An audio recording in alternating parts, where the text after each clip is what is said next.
What if I told you that the most powerful general in Vietnam, the man who commanded 500,000 American troops, secretly admitted that a handful of Australian sheep farmers and surfers were 10 times better than his elite special forces?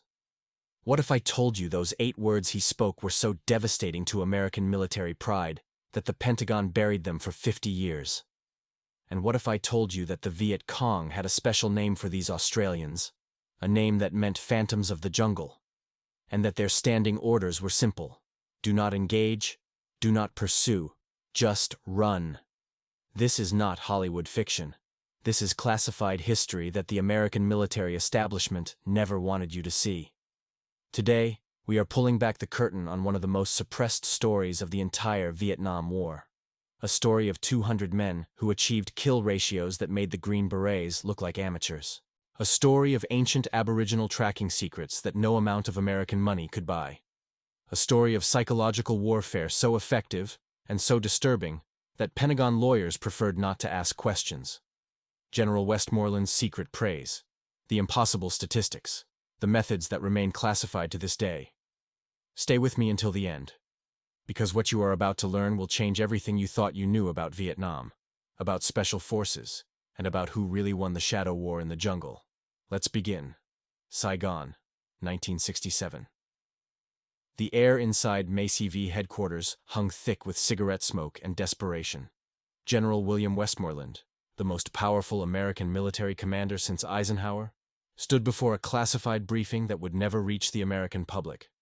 His face had turned the color of ash. The numbers on the screen defied everything he believed about warfare, about American superiority, about the very nature of military excellence. A small contingent of Australian operators, fewer than 200 men at any given time, had achieved kill ratios that made his 500,000-strong force look like amateurs stumbling through the jungle. The Pentagon's own analysts had triple-checked the figures. They ran the calculations again and again, convinced there must be some error, some statistical anomaly that explained the impossible. There was no error. The Australians were eliminating enemy combatants at a rate that exceeded American special forces by a factor of 10. Not 2 times better.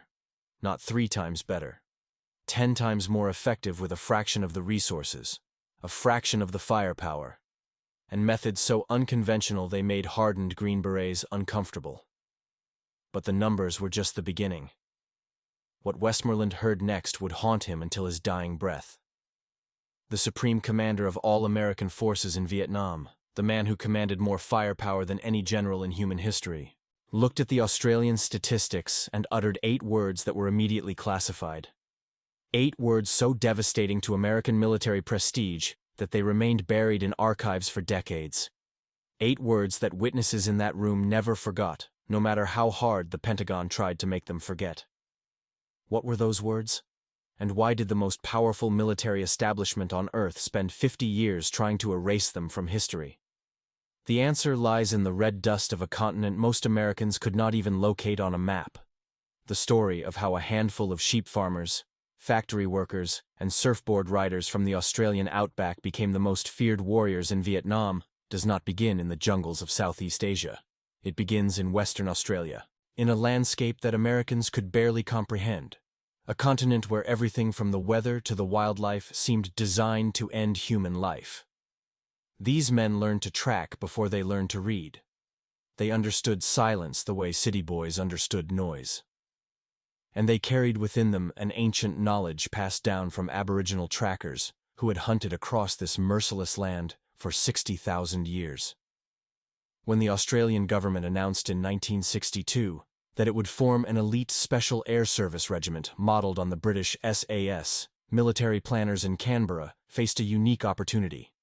Unlike their American counterparts, who built special forces from conventional military stock, the Australians could draw upon a population uniquely suited to unconventional warfare. These were men who had grown up stalking kangaroos across distances that would break American infantrymen. Men who could read a bent blade of grass the way a scholar reads ancient texts.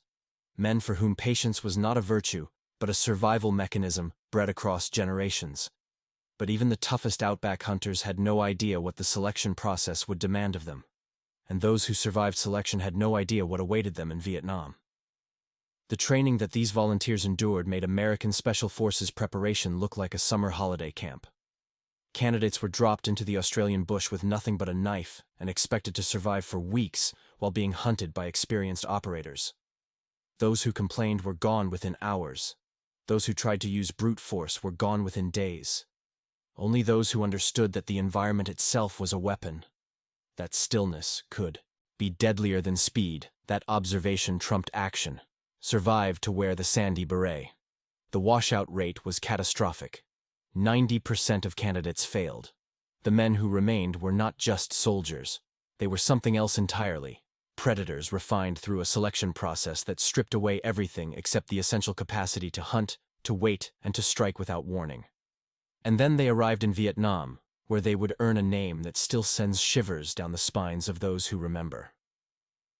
The first Australian SAS teams touched down in-country in 1966, attached to the 1st Australian Task Force at Nui Dat in Phuoc Toi Province. American commanders barely noticed their arrival. What were 100-odd Australians compared to the massive American war machine that was flooding Vietnam with men and materiel? The Yanks had helicopter gunships, B-52 bombers, aircraft carriers, and an endless supply of fresh troops. The Australians had canvas boots and patience. The Americans laughed. The Viet Cong were not laughing for long. Within 6 months, the enemy had given the Australian SAS a name that would echo through the jungle for years to come. They called them, quote one, the Phantoms of the Jungle. This was not a term of respect. This was a term of pure, primal terror. North Vietnamese commanders began issuing specific orders about the Australians that differed dramatically from their instructions regarding American forces. When engaging Americans, the directive was straightforward: attack, harass, inflict casualties, disappear. When engaging the Ma Rung, the orders were simpler still: avoid contact at all costs. Do not engage. Do not pursue. Run. But why would battle-hardened Viet Cong fighters run from 5-man patrols? The answer reveals a kind of warfare that American generals refused to acknowledge, and that Pentagon lawyers preferred not to examine too closely. The difference between American and Australian operations was visible from the moment a patrol left the wire. American patrols announced their presence from miles away. The distinctive thump of helicopter rotors, the crash of boots through undergrowth, the chatter of radio communications that Vietnamese signals intelligence intercepted with ease. American soldiers smoked cigarettes that the Viet Cong could smell from 500 meters. They wore aftershave. They carried so much equipment that their movement through the jungle sounded like a herd of water buffalo in panic. The Australians moved like they had never existed at all. A typical Australian SAS patrol consisted of 5 men. Just 5. They carried no heavy weapons, no extra ammunition for sustained firefights, no comfort items of any kind. Their rations were minimal.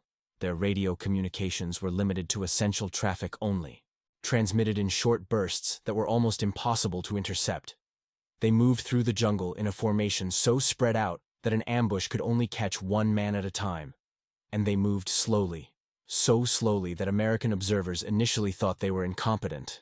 Those American observers were about to receive an education that would change everything they thought they knew about warfare. A patrol that an American unit would complete in 4 hours took the Australians 4 days. Every step was deliberate. Every sound was analyzed. They would freeze for 20 minutes to study a single footprint. They communicated through hand signals developed over years of training, a complete tactical vocabulary that required no sound whatsoever. They ate cold rations because cooking smoke could be detected. They urinated into bottles rather than leave scent traces that trained trackers could follow. American liaison officers who accompanied these patrols reported experiences that bordered on the surreal. One Green Beret sergeant described spending 72 hours moving less than 3 kilometers, frozen in position for hours at a time, while the Australian patrol leader studied the jungle ahead, with an intensity that seemed almost inhuman. The American wanted to scream, to move, scream, to do something. The Australians simply waited, and watched, and learned exactly where every enemy fighter within 5 kilometers was positioned. But the patience was just the foundation. What the Australians did when they finally found the enemy would give Pentagon lawyers nightmares for decades. The cut boot incident became legend among Special Forces operators who served alongside the Australians. A CIA advisor, embedded with the SAS, watched in stunned silence as an Australian patrol returned from a week in the bush. The patrol leader produced a collection of footwear taken from eliminated Viet Cong, but the boots had been surgically altered. The soles had been sliced in a specific pattern, a pattern that the advisor later learned was a message. When other Viet Cong found these boots, they would know exactly what had happened to their owners, and they would know that the Ma Rung were still out there, still hunting, still watching. This was psychological warfare at its most primal. The Australians understood something that American planners, with their computers and statistics and body counts, had failed to grasp. The Viet Cong were human beings, and human beings could be terrified. Not by bombs dropping from 30,000 feet. That was impersonal, almost abstract. But by the knowledge that invisible hunters were moving through your own territory, taking your comrades one by one, leaving warnings that spoke directly to the ancient part of the human brain that remembered what it meant to be prey. And the cut boots were just the appetizer. The main course would make hardened intelligence officers question whether they really wanted to know more. The psychological operations went far beyond footwear, and here the historical record becomes deliberately murky. American intelligence officers who attempted to document Australian methods found themselves blocked at every turn. Reports were classified immediately upon completion. Requests for information were denied or simply ignored. When pressed, Australian liaison officers would smile politely and explain that certain operational details were not available for sharing with Allied forces. The unspoken message was clear. What happens in the bush stays in the bush. Yet fragments emerged. Debrief transcripts from repatriated prisoners of war contained references to Australian patrols that did not match any official operational records. Viet Cong defectors spoke of bodies arranged in specific positions, of warnings written in blood on jungle trails, of sounds in the night that were not quite animal and not quite human. One captured document, translated by Army Intelligence in 1968, contained a directive to North Vietnamese units operating in Phuoc Toi province that revealed the true depth of enemy terror. The directive was simple. If you encounter the Australians, do not engage. Retreat immediately. Report position and await reinforcement. Under no circumstances attempt to pursue. This was not how insurgent forces typically responded to small patrols. This was how prey responds to predators. And the statistics proved that the Viet Cong were right to be afraid. The kill ratios told a story that Pentagon analysts found deeply uncomfortable. During the entire Vietnam conflict, the Australian SAS conducted approximately 1,200 patrols in enemy territory. They confirmed over 500 enemy eliminated while losing only 2 men to hostile action. 2. In 10 years of continuous combat operations against a determined and capable enemy, the Australian Special Air Service Regiment lost 2 operators in direct combat. Let that number sink in. 2 men, 10 years, 1,200 patrols into enemy-controlled jungle, 500 confirmed enemy eliminated, 2 Australians lost. American Special Forces, by comparison, suffered casualties at rates that would have destroyed the Australian contingent within months. The Green Berets, the Navy SEALs, the Marine Force reconnaissance units, all brave men, all superbly trained by any conventional standard, were bleeding at a pace that required constant reinforcement. And their kill ratios, while respectable, were a fraction of what the Australians achieved. How was this possible? The question consumed American military intelligence for years, and the answer, when they finally pieced it together, pointed to a secret weapon that no amount of American money could buy. Part of the answer lay in tactical philosophy. American Special Forces doctrine emphasized direct action, raids, ambushes, and aggressive patrolling designed to disrupt enemy operations. This approach required engaging the enemy, which meant accepting casualties as a cost of doing business. The Australians had a different philosophy entirely. Their mission was reconnaissance and surveillance, with direct action as a last resort. They were not there to fight. They were there to watch, to learn, to map enemy positions and movements, and to call in strikes from safe distances. But this explanation, while accurate, was incomplete. American units that attempted to adopt similar reconnaissance-focused missions still suffered casualties at rates far exceeding the Australians. The difference was not just what the Australians did, it was how they did it. And that how traced back 60,000 years to skills that no Western military could replicate. The Aboriginal Tracker program remains one of the most classified and least understood aspects of the entire Vietnam War. What these men could do seemed like magic to American observers. It was not magic. It was something far more powerful. 60 millennia of accumulated knowledge about how to hunt humans. The Australian military had been employing Aboriginal trackers since the 19th century, recognizing that these indigenous warriors possessed skills that no amount of Western training could replicate. Aboriginal Australians had spent 60 millennia developing tracking techniques in some of the most challenging terrain on Earth. They could read a landscape the way a musician reads a score. Every detail meaningful, every disruption a message waiting to be decoded. When the SAS deployed to Vietnam, they brought Aboriginal trackers with them. These men, whose names remain largely classified to this day, transformed Australian patrol capabilities beyond anything the Americans could match. They could determine how many people had passed through an area, how long ago, what they were carrying, and whether they were tired or alert. They could track through terrain that American observers swore was trackless. And they taught the white Australian operators techniques that had been refined over more generations than Western civilization had existed. The result was a patrol capability that seemed almost supernatural. And American attempts to copy it would reveal an uncomfortable truth about the limits of technology and money. American intelligence officers embedded with Australian units reported incidents that defied rational explanation. A 5-man patrol would return from 2 weeks in the jungle with precise grid coordinates for every enemy position within a 20-kilometer radius, positions that had evaded American aerial reconnaissance and electronic surveillance. They would report enemy troop movements that would not be confirmed by signals intelligence for days. They seemed to know where the enemy was before the enemy knew it themselves. The Americans wanted this capability desperately. They had the money, they had the resources, they had the institutional will. What they did not have was 60,000 years of accumulated tracking knowledge and the cultural framework to transmit it. The Aboriginal tracking methods worked because they emerged from a specific cultural context, a worldview that understood humans as part of the landscape rather than separate from it. This was not a skill that could be taught in a 6-week course at Fort Bragg. It was a way of seeing that required years of immersion, a fundamental rewiring of perception that Western soldiers found almost impossible to achieve. The Australians who learned from the Aboriginal trackers spent months, sometimes years, in intensive apprenticeship. Even then, they could only approximate the master's abilities. The Pentagon wanted a shortcut. There was no shortcut, and so American soldiers continued to die while Australian soldiers continued to hunt. American military culture, with its emphasis on technological solutions and standardized training, was fundamentally incompatible with the Aboriginal approach.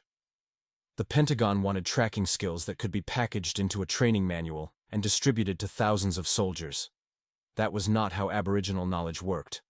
The knowledge was inseparable from the relationship between tracker and land, teacher and student. It could not be scaled. It could not be mass-produced. It could not be purchased at any price.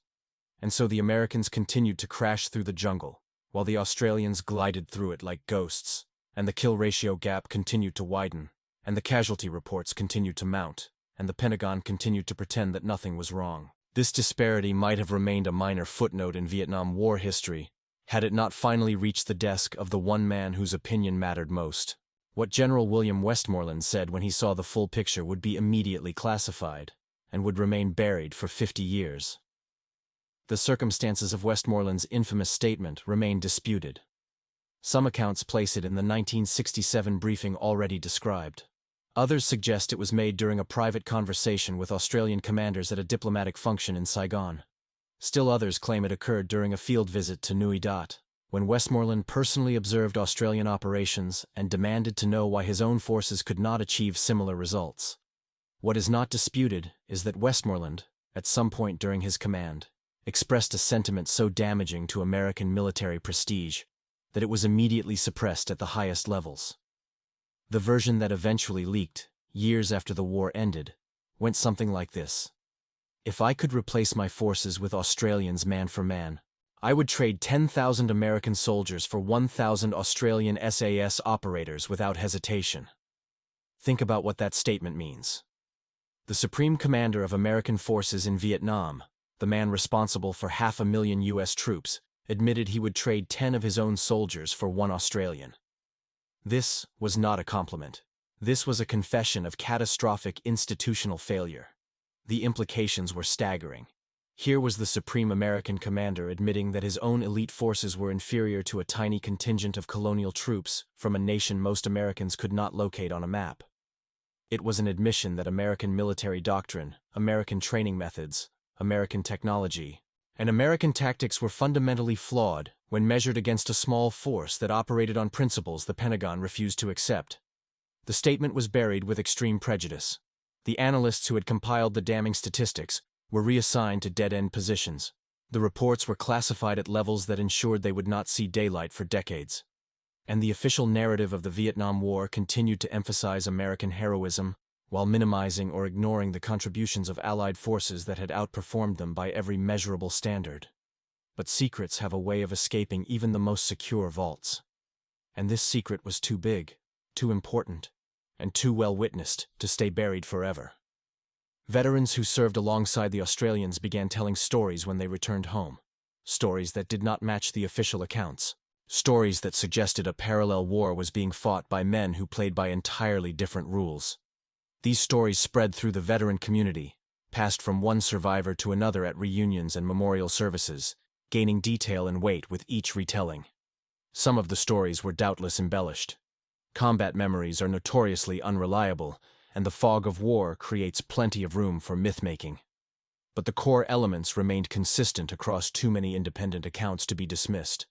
The Australians were different, they were better, and the American military establishment knew it and had spent years trying to hide it. The documentary evidence was even more damning than the anecdotes. And when researchers finally gained access to the classified files, what they found confirmed the veterans' most outrageous claims. Consider the comparative data on enemy contact. American patrols in similar terrain made contact with enemy forces on approximately 40% of their missions. This sounds impressive, until you realize that most of these contacts were initiated by the enemy. Ambushes, chance encounters, deliberate engagements designed to inflict casualties and break morale. American patrols were not finding the enemy. The enemy was finding them. Australian SAS patrols made contact on roughly 25% of their missions. A lower number might seem like worse performance, until you examine who initiated contact. Nearly 90% of Australian contacts were initiated by the Australians themselves. They found the enemy. They chose when and where to engage. They controlled the terms of every encounter. And when they chose not to engage, when their mission required observation rather than action, they passed through enemy-controlled territory without being detected at all. The mathematics of survival were brutally simple. Control the contact, control the risk, and the Australians controlled every contact. If you control every engagement, you control your exposure to danger. If the enemy never knows you are there until you choose to reveal yourself, the enemy cannot hurt you. The Australian two-fatality record was not luck. It was not coincidence. It was the predictable mathematical outcome of a tactical philosophy that prioritized survival alongside mission accomplishment. American commanders who studied these statistics faced an uncomfortable choice. They could admit that their doctrine was fundamentally flawed and undertake the painful process of reform. Or they could classify the data, reassign the analysts, and continue doing what they had always done while young Americans continued to come home in body bags. They chose the second option. And the cost of that choice would be measured in thousands of American lives that did not need to be lost. But the suppression of Australian achievements went beyond mere institutional embarrassment. There were darker reasons for keeping the SAS methods out of official records, reasons that Pentagon lawyers found deeply troubling. The psychological warfare techniques employed by Australian patrols operated in a legal and ethical gray zone that no American commander wanted to acknowledge publicly. The cut boots were merely the visible tip of an iceberg that descended into murky depths. Credible accounts describe body positioning designed to maximize psychological impact on enemy forces who discovered their fallen comrades.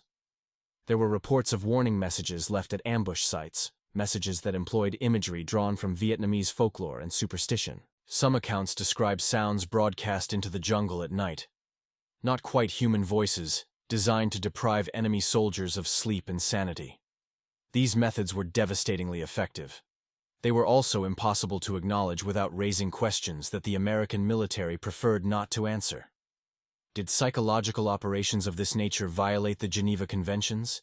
Did the deliberate targeting of enemy morale through terror constitute a war crime? Was there a meaningful distinction between killing enemy soldiers and destroying their will to fight through fear? These questions had no easy answers, and the Pentagon had no interest in exploring them publicly. The Australians, characteristically, did not engage with these debates. Their operational reports focused on results. Enemy positions identified, enemy movements tracked, enemy combatants eliminated. The methods by which these results were achieved remained conveniently vague, described in language that satisfied legal requirements without revealing uncomfortable details. American intelligence officers who pressed for specifics found themselves stonewalled. The Australians were friendly, professional, and utterly unwilling to discuss operational techniques in any detail that could be recorded and reviewed. Joint training exercises were approved in principle, but somehow never materialized. Requests to embed American observers with SAS patrols were granted, but the observers consistently reported that they had seen nothing unusual. Just extremely competent soldiers conducting standard patrol operations. The wall of silence was absolute, and behind that wall, the phantoms of the jungle continued their work, racking up statistics that would embarrass the Pentagon for generations. Some American analysts attempted to reconstruct Australian methods through indirect means. They analyzed patrol reports for patterns. They interviewed prisoners who had survived encounters with the Ma Rung. They studied the few declassified photographs that showed SAS operators in the field. But the picture that emerged was fragmentary, tantalizing, and ultimately inconclusive. What they could determine was troubling enough. The Australians were conducting operations that no American unit could replicate.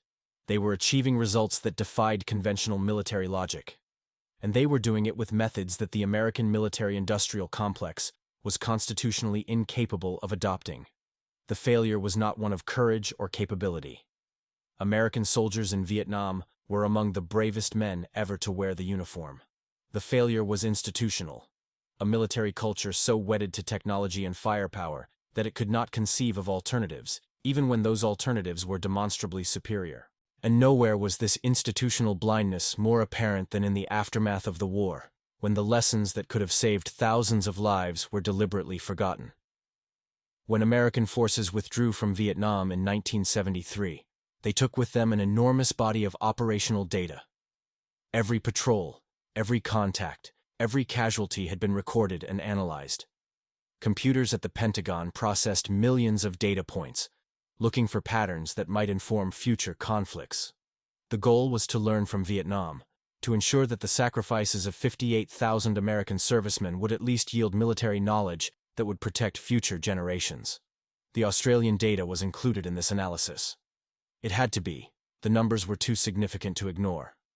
But the conclusions that emerged from studying Australian operations were never incorporated into American doctrine. The recommendations of analysts who urged adoption of Australian methods were filed and forgotten. The institutional resistance was simply too powerful. Why would any military organization reject tactics that had proven so dramatically superior? The answer reveals uncomfortable truths about how large institutions actually function. Large military organizations are inherently conservative. They develop doctrines that reflect their capabilities, their weapons systems, their training pipelines, their logistical networks. Changing doctrine requires changing everything else, and changing everything else requires admitting that previous approaches were wrong. No institution welcomes such admissions, and military institutions, with their emphasis on hierarchy and tradition, are particularly resistant. The Australian approach required patience that American operational tempo did not allow. It required small units operating independently for extended periods, which conflicted with American command and control structures.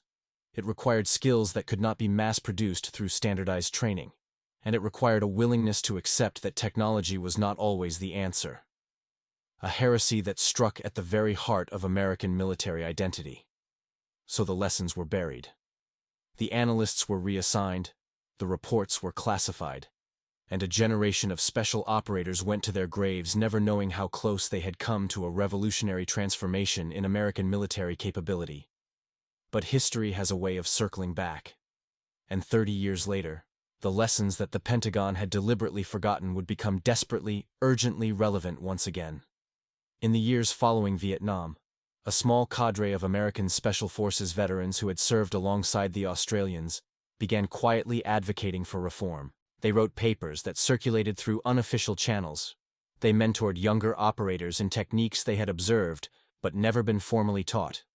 They pushed, where they could, against the institutional inertia that had rejected Australian methods.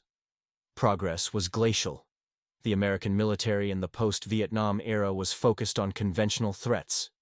Soviet armored divisions pouring through the Fulda Gap, not jungle warfare against insurgents.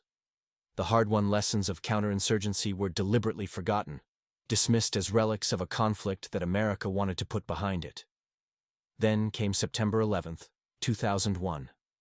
And suddenly, everything that had been forgotten became desperately relevant again. American Special Forces found themselves fighting a war that looked disturbingly familiar. Irregular enemies, difficult terrain, hostile populations. The same mistakes that had cost lives in Vietnam were being repeated in Afghanistan and Iraq. And once again, a handful of veterans began pointing to Australian methods as a potential solution. The irony was not lost on those who remembered.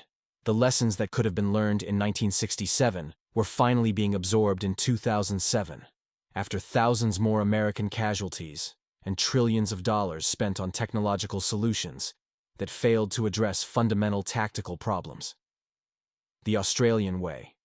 Patience, stealth, indigenous partnership, psychological sophistication was being rediscovered by a new generation that had never heard of Nui Dat or the Phantoms of the Jungle.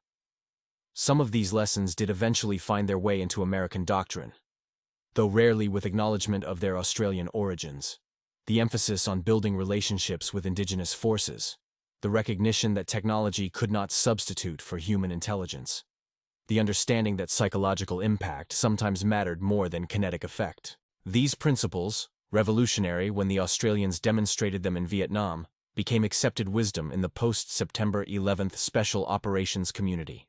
But the full story remained classified, and the man whose words could have accelerated this transformation by decades took his secret to the grave. William Westmoreland retired from the Army in 1972 and spent the remaining years of his life defending his conduct of the Vietnam War. He gave interviews, wrote memoirs, and testified before Congress, always maintaining that American strategy had been sound and that the war had been lost on the home front rather than the battlefield. He never publicly mentioned the Australian SAS or the impossible statistics that had so shaken him in that classified briefing. When pressed by historians about Allied contributions to the war, Westmoreland offered generic praise. The Australians were fine soldiers, professional and capable. He never hinted at the remarkable disparity in performance that had prompted his private confession. He never acknowledged that he had wished, even for a moment, that he could trade his own men for soldiers from the far side of the world. He took the full truth to his grave in 2005, leaving behind only the whispered accounts of witnesses who had been in the room when he uttered those 8 devastating words. The Australian government, for its part, maintained its characteristic silence. The operators themselves rarely spoke of their achievements. They had done their job. They had brought their mates home. That was enough. Official Australian histories of the Vietnam War acknowledged SAS contributions in general terms, without highlighting the statistical anomalies that set them apart. The operators, bound by security oaths and a cultural aversion to boasting, rarely discussed their achievements publicly. When asked about the Ma Rung legend, they would typically shrug and change the subject. What happened in the bush stayed in the bush, even decades after the last patrol returned. But the records remained, buried in archives on 3 continents, waiting for historians persistent enough to piece together the fragments. And slowly, painstakingly, the truth began to emerge. The declassification process that began in the 1990s would eventually reveal one of the most remarkable and most suppressed stories of the entire Vietnam War. Patrol reports that had been sealed for decades became available to researchers. Casualty statistics that had been aggregated to obscure national differences were broken down and analyzed. The picture that emerged was incomplete but unmistakable. The Australian SAS had achieved something extraordinary in Vietnam, something that challenged fundamental assumptions about warfare and national capability. Academic studies began appearing in military journals, cautiously at first, then with increasing confidence as the evidence accumulated. The kill ratios were confirmed and reconfirmed. The tactical methods were analyzed and documented. The psychological operations, long whispered about in veteran circles, were acknowledged in official histories. The secret history of Australian excellence in Vietnam was finally emerging from the shadows. And with it came the inevitable, devastating reassessment of what had been lost through institutional arrogance and national pride. The calculation is necessarily speculative, but some analysts have attempted it nonetheless. If American forces had adopted Australian methods in 1967, when the evidence of their superiority was already overwhelming, how many American lives might have been saved? The most conservative estimates suggest hundreds. The more aggressive projections run into the thousands. Every young man who was ambushed because his patrol announced itself from miles away. Every soldier who bled out because the enemy knew exactly where he would be. Every casualty that might have been prevented by the patience, the stealth, the indigenous knowledge that the Australians had demonstrated and the Americans had rejected. These are not comfortable calculations, and military institutions do not welcome them. But history demands an accounting, and the accounting for Vietnam remains incomplete as long as the Australian contribution is minimized or ignored. The men who served as Ma Rung are mostly gone now, claimed by age and the inevitable toll that combat takes on body and mind. Their war ended 50 years ago, and the world they fought in has vanished entirely. The jungles of Phuoc Tuy province are farmland and factories now. The enemy they stalked governs a unified Vietnam that American tourists visit freely. The Cold War that justified their mission has been consigned to history books that younger generations regard with detached curiosity. But the lessons they embodied remain as relevant as ever. Every modern special forces operator who learns to move silently through hostile terrain builds on foundations the Australians laid. Every tracker who reads the landscape for signs of human passage employs techniques that Aboriginal warriors refined over 60 millennia. Every psychological operation that targets enemy morale rather than enemy bodies applies principles that the Ma Rung understood instinctively. The Australian way of war did not die in Vietnam. It went underground, transmitted through unofficial channels, preserved by veterans who recognized its value even when institutions refused to acknowledge it. It influenced generations of special operators who never knew where their techniques originated. It shaped modern counterinsurgency doctrine in ways that are only now being fully understood. And somewhere in the classified archives, gathering dust on shelves that few researchers ever access, the full documentary record of Australian operations in Vietnam waits to be discovered. The patrol reports that detail methods too sensitive for public release. The intelligence assessments that compare Australian and American performance with devastating clarity. The after-action reviews that recommend doctrinal changes the Pentagon was never willing to make. All of it is there, preserved by bureaucratic inertia, waiting for the historians who will eventually complete the story. What they will find, when the last restrictions are lifted, is likely to prove even more remarkable than the fragments already known. The Australian SAS was not merely good in Vietnam. It was transformatively, paradigm-shiftingly effective in ways that challenged everything the modern military establishment believed about warfare. And the American refusal to learn from this effectiveness was not merely a tactical failure. It was a moral failure. A failure that cost lives that did not need to be lost, that prolonged a war that might have been shortened, that left lessons unlearned until another generation of soldiers had to learn them the hard way in the mountains of Afghanistan and the streets of Iraq. General Westmoreland's secret praise for the Australian SAS was not just a compliment. It was an admission of failure so profound that it had to be buried at the highest levels of classification. It was a recognition that the most powerful military force in human history had been outperformed by a handful of men from the far side of the world, men who understood something about warfare that all the computers and aircraft carriers and nuclear weapons could not teach. The phantoms of the jungle are gone now, but their legacy haunts the military institutions that failed to learn from them. Their story challenges comfortable narratives about American military supremacy. Their achievements raise uncomfortable questions about institutional arrogance and the cost of national pride. And somewhere, in whatever realm awaits warriors who did their duty with exceptional skill, perhaps they are still watching, still patient, still silent, still waiting for the moment when the full truth of what they achieved will finally be acknowledged by the nations that owed them so much and gave them so little recognition in return. The story of the Australian SAS in Vietnam is not just military history. It is a parable about the limits of power, the blindness of pride, and the terrible cost of refusing to learn from those who know better. It is a reminder that excellence can emerge from unexpected places, that small forces can achieve what vast armies cannot, and that the most dangerous warriors are often the ones you never see coming.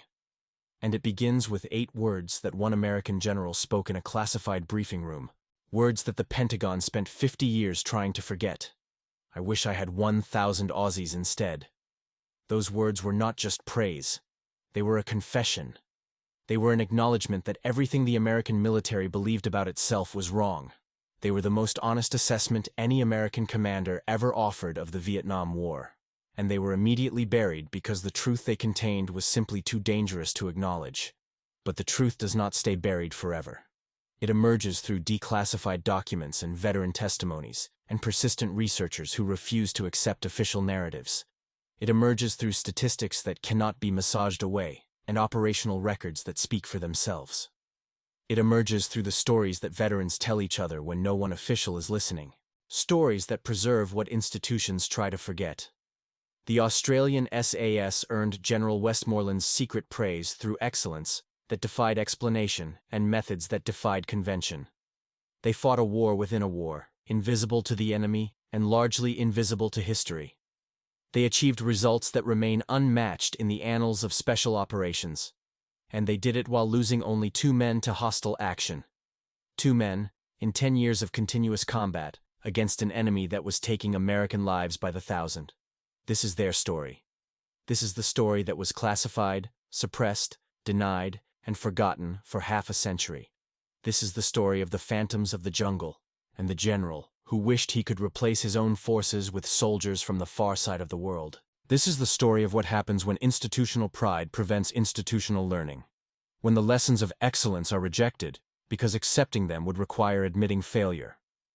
And this is the story that demands to be told, 50 years too late, to an audience that deserves to know what really happened in the jungles of Vietnam. And what might have been different if one general's secret words had been spoken publicly, if one admission of Allied superiority had been allowed to reshape American military doctrine, if the Pentagon had possessed the humility to learn from men who wore canvas boots and carried 60,000 years of hunting knowledge in their blood. The Ma Rung are watching still, and they are waiting, with the patience that defined them in life, for the recognition that history owes them at last.